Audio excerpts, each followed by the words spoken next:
Buenas noches, familia. Muchas bendiciones para todos ustedes en sus hogares. Ya comienza la temporada navideña. Ya estamos en el ambiente de recibir la Nochebuena, el nuevo año, en fin. Felicidades para todos. Aquí comienza Sin Pelos en la Lengua con Luis Tejada y José Alduey. Buenas noches, Luis. Bueno, buenas noches. Estamos aquí hoy bajo una lluvia fuerte en la ciudad de Nueva York, que debió haber sido nieve en vez de lluvia, pero subió la temperatura. Pero estamos bien, estamos seguros y transmitiendo desde la casa. Así que vamos a sacarle todos los pelitos de lengua de que tienen en la lengua esta noche, porque el viejo se Sí. nos mandó, no sé dónde anda, no sé dónde anda, está asustado.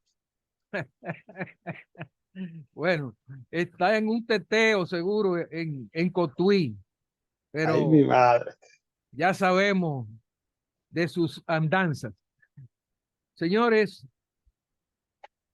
tenemos que ver este día un hecho trascendente, la expulsión de George Santos del Congreso de los Estados Unidos, un hecho sin precedentes que realmente pone de pie la vergüenza del Congreso porque se había intentado dos veces y no habían podido sacarlo, un hombre con 22 delitos en su contra, que mintió, falsificó su currículum, en fin, un delincuente tratando de hacerse el listo y pasarse de la raya.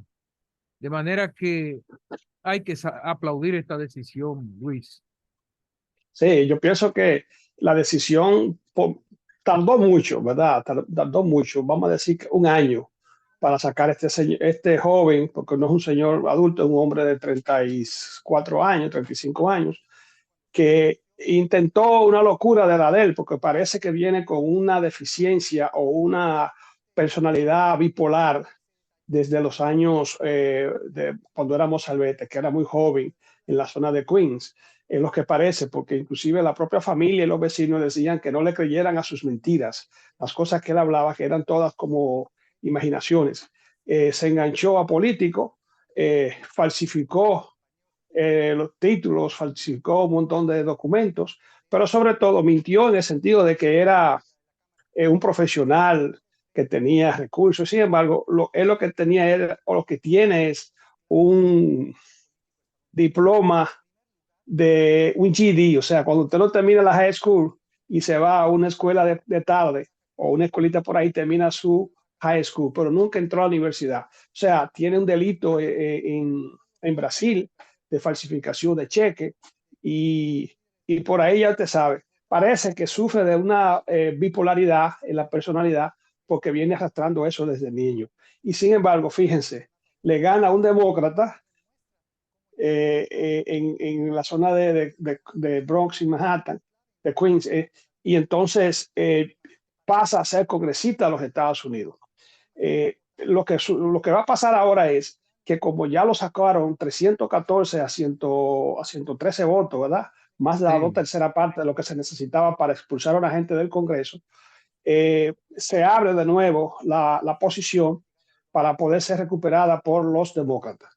Eso es lo que parece. No es el primer caso, no es el primer caso. Había un caso en el año 1917 que ganó un congresista de izquierda del Partido Socialista Norteamericano, y a ese fue que no lo dejaron entrar porque era socialista.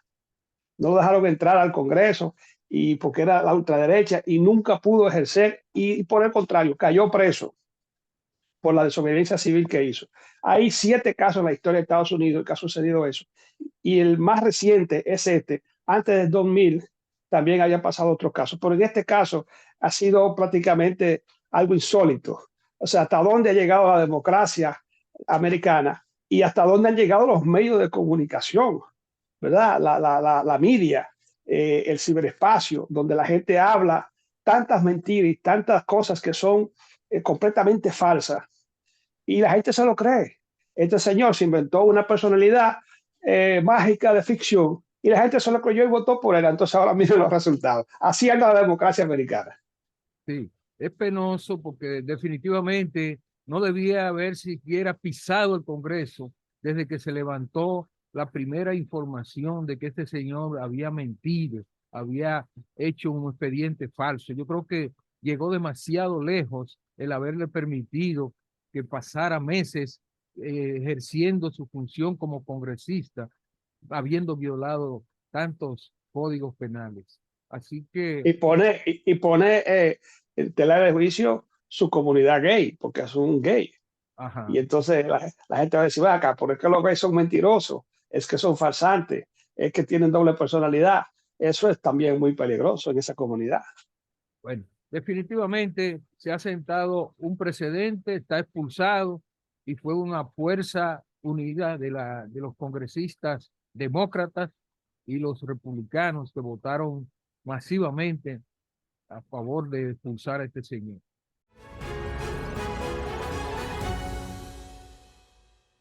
Estamos mirando el problema de la salud del presidente Biden con preocupación.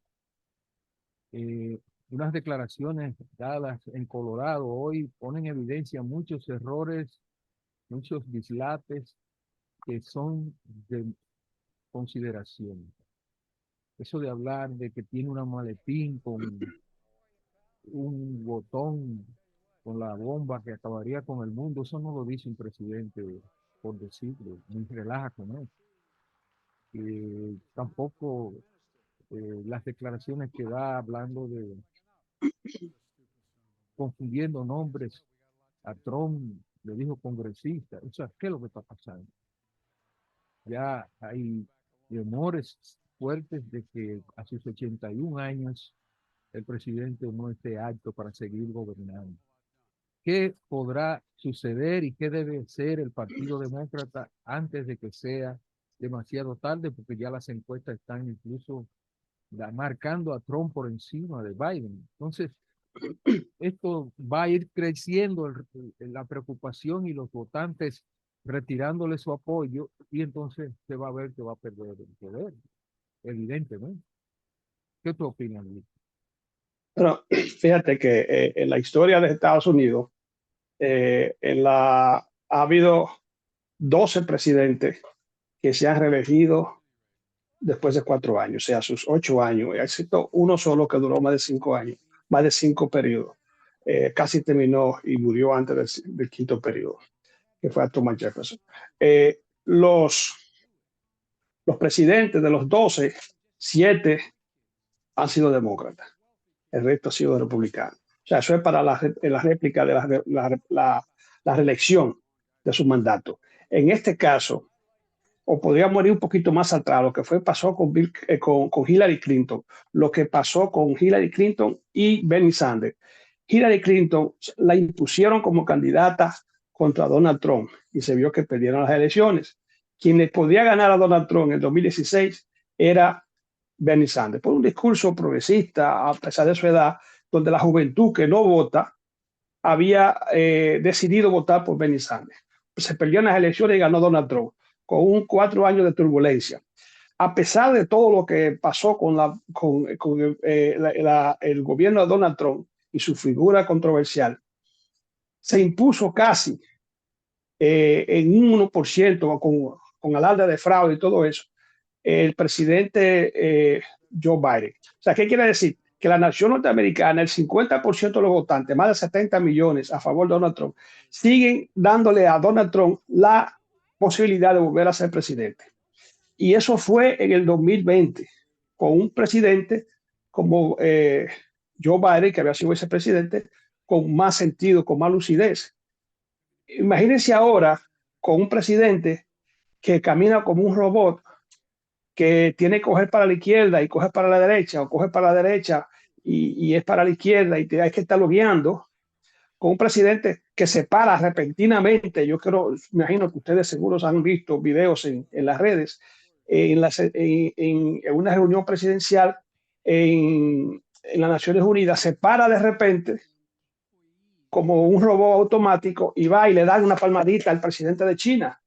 un asunto de seguridad. El presidente de China se sorprende y hace así como quien dice, oye, ¿qué es esto? Y la seguridad de China va sobre el presidente de China a intervenir en esa acción temeraria del presidente de Estados Unidos contra el presidente de China. Y eso es para mencionar algunas cosas de las que hemos estado viendo en los medios de comunicación, que no nos las inventamos nosotros, que están ahí, que son evidentes, que se olvidan los nombres, que se está parado en un escenario y está mirando hacia atrás como si alguien lo estuviera persiguiendo, como si estuviera imaginando cosas. Yo no creo que la nación norteamericana está en condiciones de reelegir, primero de tener a Joe Biden como candidato. Y el Partido Demócrata mucho menos, porque de seguro va a pasar lo mismo que pasó con Hillary Clinton. Va a perder las elecciones frente a un candidato que no está siendo rechazado ni siquiera por su propio partido, que tiene la nominación a la candidatura a la presidencial, como lo es Donald Trump, por el Partido Republicano. Si es eso lo que se va a visualizar, o son lo que se está visualizando en las elecciones próximas del año que viene, sencillamente va a haber de nuevo una presidencia de Donald Trump. ¿Quiénes se la van a promover? Bueno, los propios demócratas. Lo que pasó con Hillary Clinton en el 16, por no dejar pasar a Bernie Sanders. ¿Cuál es la opción que tienen los norteamericanos demócratas para no dejar pasar a Donald Trump? Yo no la veo. Porque si vamos a hablar de la vicepresidenta Kamala Harris, yo no creo que tenga el background y la posibilidad de ganarle a Donald Trump. Hay que reconstruir una figura, y esto es un escenario un poco complicado, hay que reconstruir una figura presidencial a menos de un año de las elecciones de noviembre del año que viene. Y esa figura no la tiene el presidente Joe Biden, que está expuesto a perderla por según los números y según su propia salud física y mental. Porque no solamente es mental, física y mental. O sea, ¿a dónde están parados los demócratas que no han tomado las medidas necesarias para decirle, señor, usted no puede ser presidente? Tenemos que construir una figura que enfrente a Donald Trump. De lo contrario, los propios demócratas van a sentar de nuevo a Donald Trump en la presidencia de la nación norteamericana. Ese es mi diagnóstico con el agravante, que es bueno que ustedes tomen en cuenta esto, y lo estamos diciendo aquí hoy, que dentro de la carrera a la presidencia de Estados Unidos está el hijo de Robert Kennedy, ¿verdad? El que era el hermano de Kennedy, senador de Massachusetts, que aspira de manera independiente a la presidencia de Estados Unidos y que ya tiene un 22% de intención del voto norteamericano. Y a eso le agregamos que la juventud norteamericana, la gran masa de jóvenes norteamericanos, está muy disgustada con las acciones del presidente Biden con relación a la guerra de Ucrania y cómo ha tratado el conflicto Israel genocida contra el país de los palestinos y el pueblo palestino, disponiendo de recursos humanos, recursos económicos de los taxes que pagamos nosotros para matar niños y mujeres en una tierra que se la han estado quitando, perdón, a los palestinos. Está muy mal parado en relación a ese conflicto. Sencillamente, el presidente Biden no está en condiciones ni físicamente ni mentalmente. Yo no soy quien lo digo, sino lo que yo veo, porque no soy un médico para diagnosticar la salud física y mental del presidente, pero a los que estamos viendo, señores, tengo mis dudas en ese sentido. Así que Bueno, con un candidato independiente que está en progreso, que yo pienso, y con esto te doy el paso para que la suerte que no está aquí el viejo, porque ya me estoy diciendo, párate, Luis. Pero fíjate, si con ese candidato, Kennedy, con un porcentaje en ascenso, ya es más del 22%, entra en las elecciones, todos esos votos que podrían ser demócratas van a pasar allá. Entonces van a bajar peores los números con relación a Joe Biden. Indiscutiblemente, en ese escenario, esas tres patas, el que sale va ganando es Donald Trump, porque tiene una base sólida y no votante sólida. bueno, yo creo, Luis, que como quiera que sea, el escenario es difícil para el Partido Demócrata, porque él es el presidente y él es el que tiene el poder y él es quien ha conducido el país en los últimos 3 años y la gestión de él no ha sido una cosa del otro mundo, pero por lo menos ha logrado mantener la estabilidad macroeconómica, ha logrado sacar el país de la crisis de inflación y de la amenaza de recesión que había muy fuerte, que se ha diluido. Y estos son logros tangibles después de todo lo que pasó con la pandemia.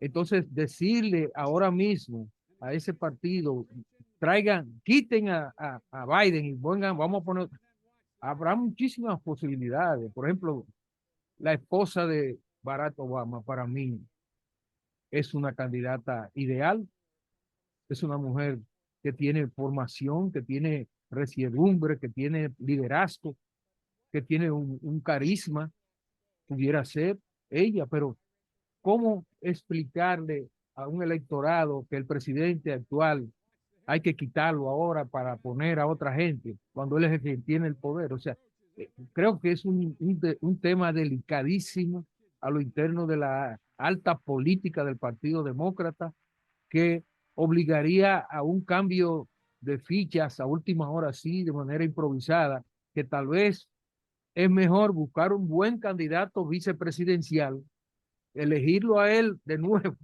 y que ese sería el presidente después de Biden, de manera que garantice la continuidad del partido en el poder. Pero realmente estamos frente a una coyuntura que quizás no había vivido este país nunca, ¿te entiendes? Que Sí. tuvimos, por Yo, ejemplo, yo propondría, perdón, en ese caso me gusta la idea de que cambiar la figura vicepresidencial, dos figuras, o hacerle la oferta a Kennedy o hacerle la oferta a Bernie Sanders. Bernie Sanders, independientemente de que ya tiene 82 años, ¿no? Su mente de él es una mente más clara que la tuya y la mía, mucho más clara. esto sí, Es un hombre que tiene un discurso coherente y todavía tiene salud física, pero sobre todo la salud mental de él es lo que la nación norteamericana necesita. Y aseguraría yo que esa avalancha de votos que está estancada, que no tiene candidatos, que son los jóvenes progresistas que quieren un cambio, ven en Bernie Sanders una persona adulta o de la tercera edad con una ya, mente progresista como si fuera de 25 años. O sencillamente, esa es la ficha que podría ser el punto para ganar, no dejar pasar a Donald Trump a un segundo término. pero tendría el mismo debate. ¿Cómo terminaría un hombre de 82 años en la presidencia? Va a terminar como Donald Trump, porque está muy bien ahora, pero de 82 a 86 en el poder sería una prueba de fuego también para de su fortaleza mental y pondría el mismo juego en la misma mesa. De manera que parece que esa no sería la mejor solución. De todas maneras, el país tiene que debatir esto ahora, antes de que sea demasiado tarde. Vamos a la pausa comercial, regresamos con más Sin Pelos en la Lengua entre líderes.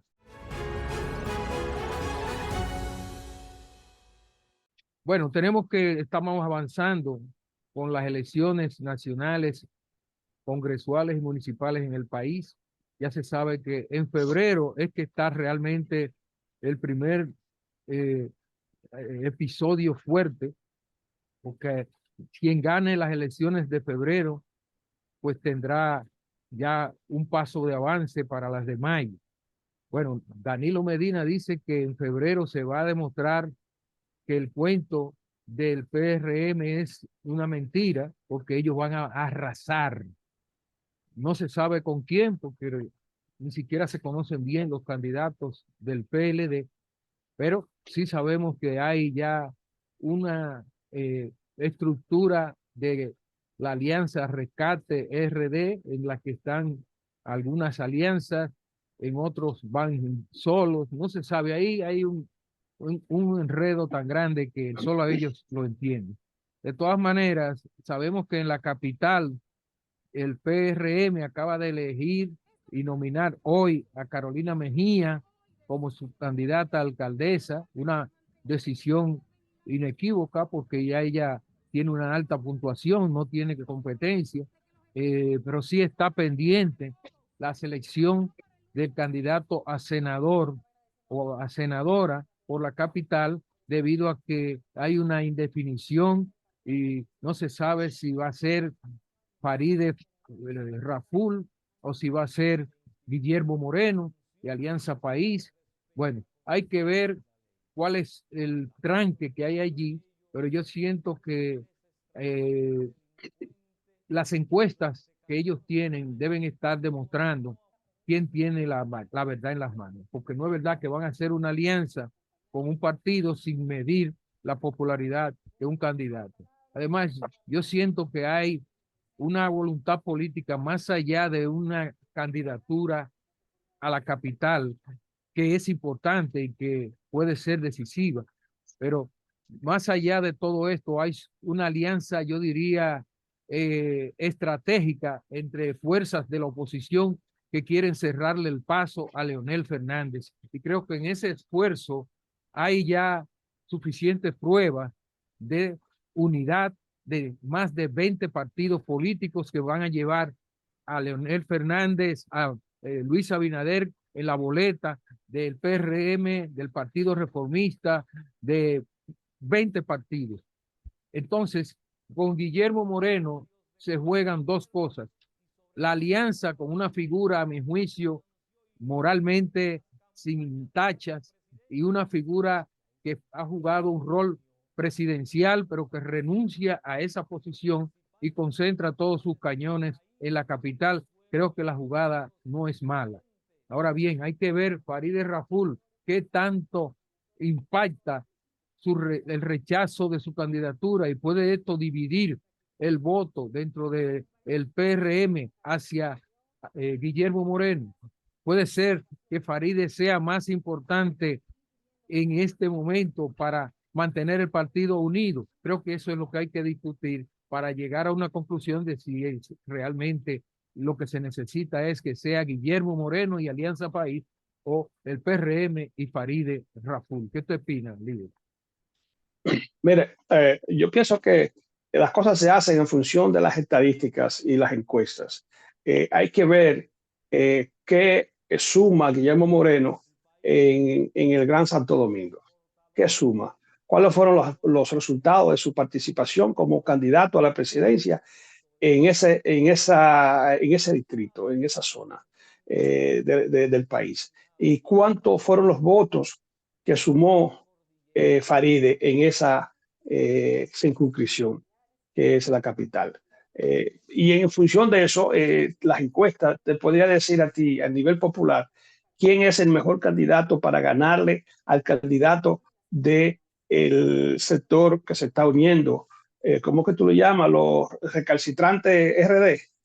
Eh, sí, los recalcitrantes RD que quieren colocarse de nuevo, quién es su candidato y cómo ellos podrían sumar una cantidad de votos superior a lo que podría sumar Guillermo Moreno, frente a Farideh, que representa, de hecho, la figura del partido PRM y que ha jugado un papel también con una capacidad y una moralidad a nivel del Congreso Dominicano, porque no se le puede quitar, ¿verdad? Porque hasta la fecha no creo que ella tenga ninguna tacha que se le pueda acusar de algo. Guillermo Moreno ha sido una persona que aspira a la presidencia en un partido donde él ha sido ley batista de constitución y abandona eso con la idea de llegar a la presidencia poniendo de lado lo que son los propios principios de su partido en las alianzas con el PRM, en los enfrentamientos que tuvo con el PLD y con todo esto en el proceso de formación de su partido. Yo te lo digo porque conozco a Guillermo desde el principio, ¿no? Desde que comenzamos como Miuca en la proyección en el 2008.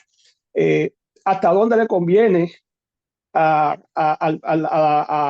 Alianza País que él acepte esa candidatura en detrimento de su propio partido? ¿Son aspiraciones personales o son aspiraciones propias de su partido?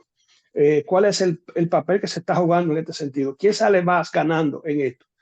¿Guillermo Moreno con su fuerza, con su Alianza País o el PRM poniendo en riesgo la unidad interna del partido, pero sobre todo la inclinación de la población a quién puede ser su representante en el Congreso con la circunscripción de Gran Santo Domingo? Eso hay que verlo. Ellos deben tomar en cuenta ya cuál es cuál es la figura que debe aparecer en la boleta, y eso evitaría que ese sector recalcitrante recupere una plaza tan importante con la votación del país, que es la tercera parte que está en la región de la capital, que vota en las elecciones, en este caso, que van a ser la de febrero, municipales y congresuales. Ellos se están tomando un riesgo en ese sentido, tienen que hacerlo de manera profesional, sin apasionamiento ni de un lado ni de otro. Ok, las alianzas son buenas cuando tú sumas partidos, pero Guillermo Moreno podría también ser un buen candidato a una posición administrativa, ¿verdad? Podríamos decir un ministerio eh, judicial, un ministerio, cualquier cosa que podría hacer, porque es un abogado que fue fiscal y que podría también ejercer una función importantísima dentro de un gobierno que él entiende en este proceso de alianza que también lo representa a él. Ese es mi punto de vista en ese sentido. Sí, bueno, yo entiendo que hay que basar esta alianza en encuestas.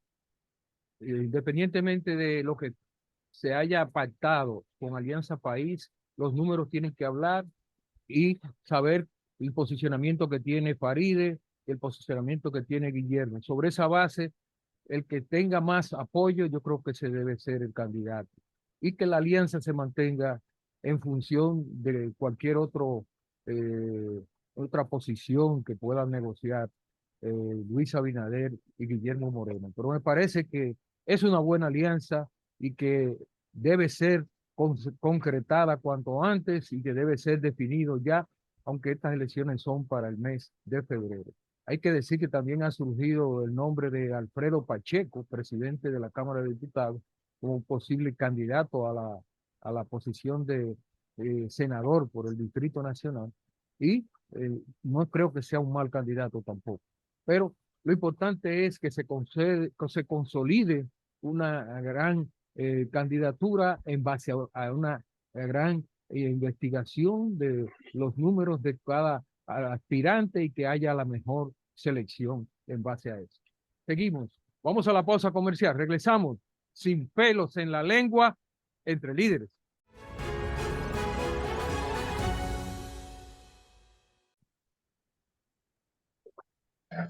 Bien, y hemos tenido, señores, otra gran tragedia en carreteras de la República Dominicana, y esta vez en Quitasueño, Jaime. Una avenida regada por cañadas, basuras, un foco de infección y de accidentes que dos alcaldes pudieron haber visto y evitado estas muertes. Pero estamos mirando que hay negligencia en la autoridad de una manera bastante irresponsable.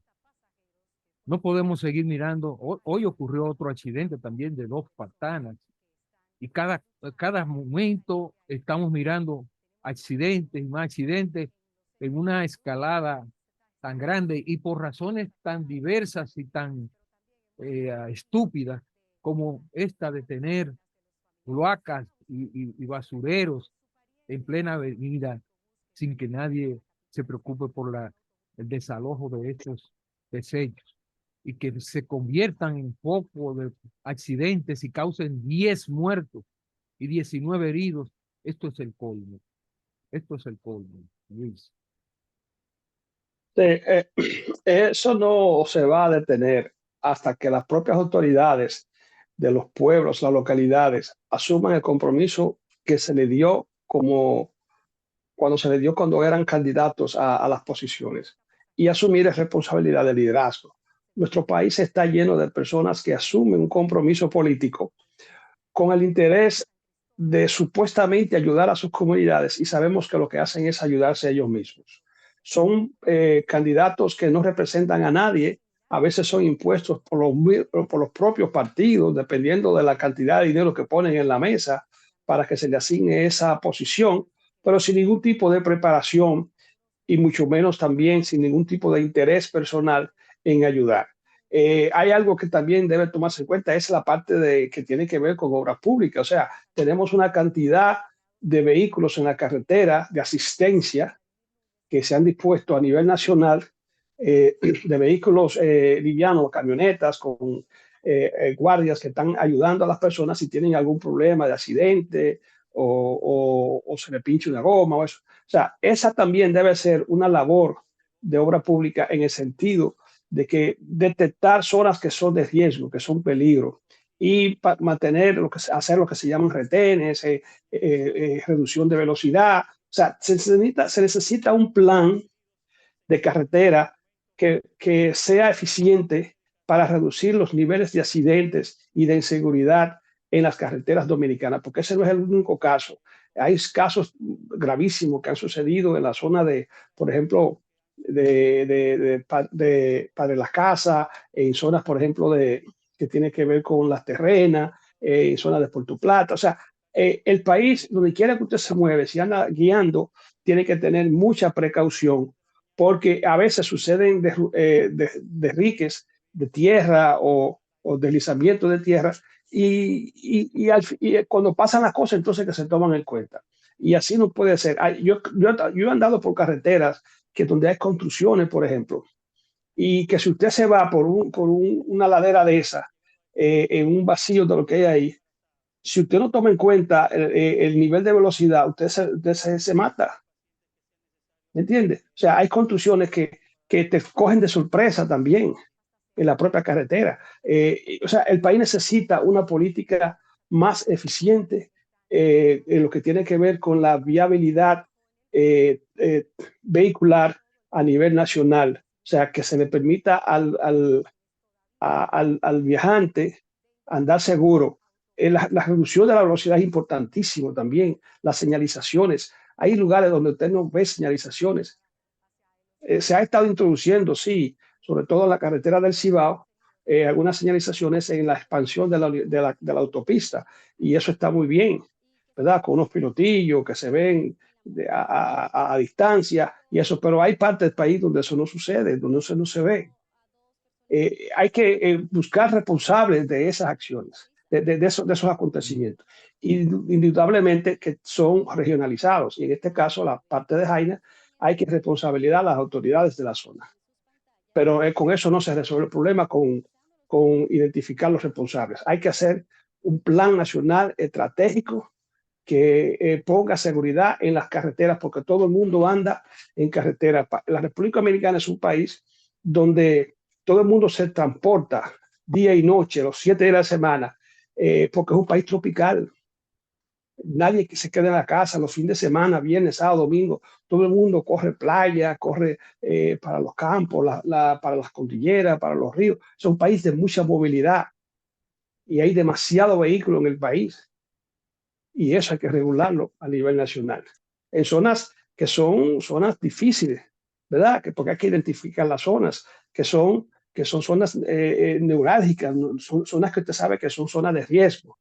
Entonces el país tiene que hacer un estudio nacional en ese sentido. Si es que estamos en el proceso de la institucionalidad, entiendo yo, ¿verdad? Cada área la educación superior en su área, la educación, el Ministerio de Educación en su área. Entonces la parte que tiene que ver con la transportación nacional, privada y pública, hay que regularla también en términos de regulación. Valga la redundancia, o sea, hay que buscar eso, soluciones en ese sentido para evitar los accidentes. No poniendo más policías, sino regulaciones y penalidades inclusive para los que violen esas regulaciones. Bien, bueno, familia, estamos arribando al final de este Sin Pelos en la Lengua entre líderes y queremos concluir refiriendo una declaración que ha dado Leonel Fernández, que me parece a mí que tiembra veneno y actúa conforme a su tradición y su práctica, porque el ladrón juzga por su propia historia y por su condición. Entonces, como él estaba acostumbrado a comprar su reelección, él ahora piensa que es lo mismo. Por eso ha dicho que el dinero que se va a recaudar por el acuerdo con Aerodón, la firmación de un contrato nuevo que acaba de anunciar el presidente Luis Abinader, que él lo hizo sin dejar ningún tipo de beneficio para el país. Ahora, como se acaba de firmar un nuevo convenio que debe ser mejorado incluso y ampliado, pues él sostiene que eso es para comprar la reelección. Claro que sí, esa es la cultura de Leonel Fernández, es que todo se compra y todo se vende. Y que un hombre que le bastaron y le sobraron 3 periodos para aprender a gobernar, quiere un cuarto para hacer lo que él sabe hacer. Le dan 15 millones y se roba 14. Entonces así no se puede. Ya sabemos que es un ladrón, ya lo sabemos, no podemos seguir dándole más oportunidades a alguien que se lleva al país en un bolsillo y después no quiere que lo acusen, después quiere que lo traten como uno honorable y es un ladrón, no tiene perdón. ¿Qué usted opina? Eh, Justamente lo que tú acabas de decir.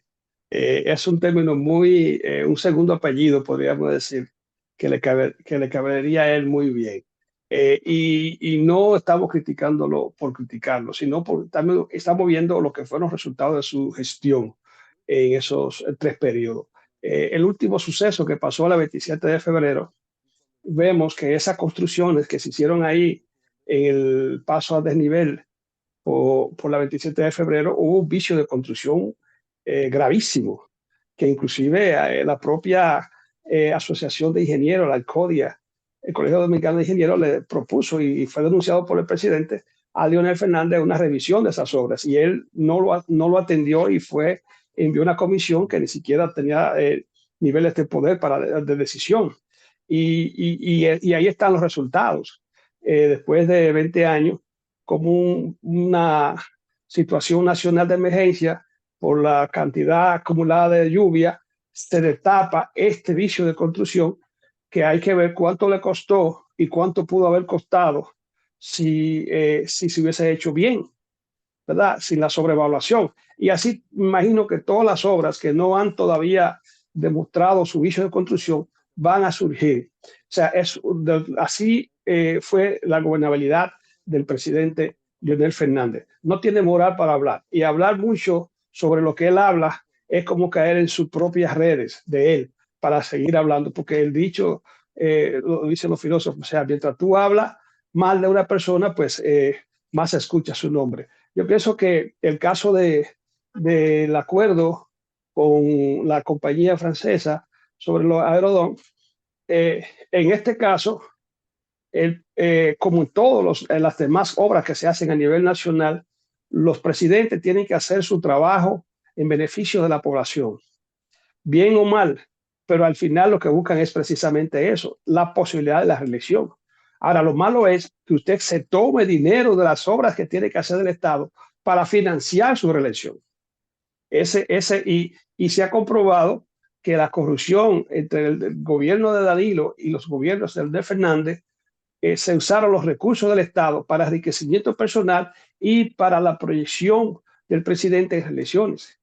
O sea, eso está comprobado. Ahora, la suposición que hace Leonel Fernández de que esos recursos son para la reelección, eso es como llover, como decir, bueno, me voy a caer de un avión si me monto en el avión. Bueno, pero eso es una posibilidad.